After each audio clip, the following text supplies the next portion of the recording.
Hi, guys. Hope you're well. Just going to give some small group questions just to help us get into the discussion. Just as a recap from Sunday, I preached on from Matthew chapter 17, verses 14 to 20. And I guess it was in two parts. The first part, the majority of it was about faith, really, and Jesus talking about faith and how like a situation that I went through in my family where my son was asking my wife for a biscuit without kind of any kind of please or anything, or just saying, "Can I have a biscuit?" We can kind of ask Jesus for things without kind of without faith, really. And Jesus is looking to increase our faith. And we looked into what it means for Jesus to as he does in the passage, to rebuke faith, and how it actually means that you've got Jesus' attention in the first place. Perhaps if you are like the man, feel like you're being delayed by Jesus, and the thing that you're asking, he's not giving it to you immediately, and he's saying to you, "Where's your faith?" That rebuke, in the rebuke, is an encouragement. Actually, that you've shown some faith to even get close enough to Jesus to be rebuked, like the man.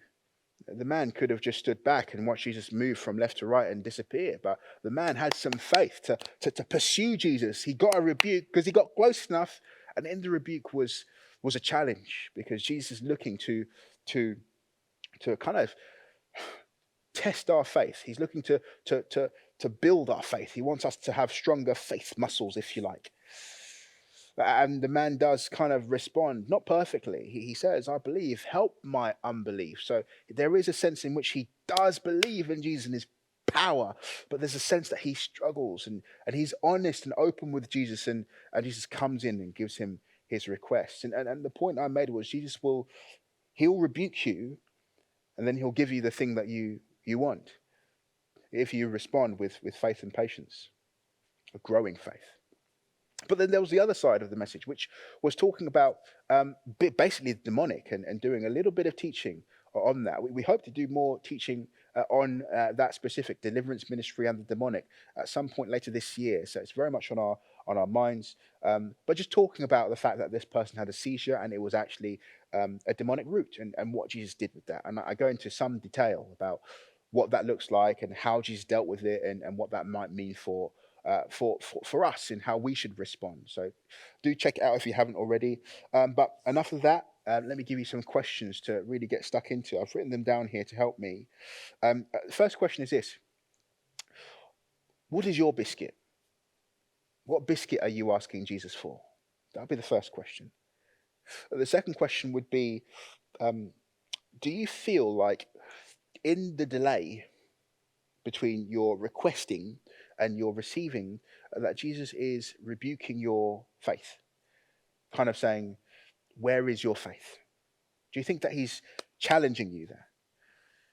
Thirdly, what do you think the faith steps, the practical faith steps Jesus is calling you to take are? So often we can, I guess, talk about praying, which is definitely a practical faith step, absolutely.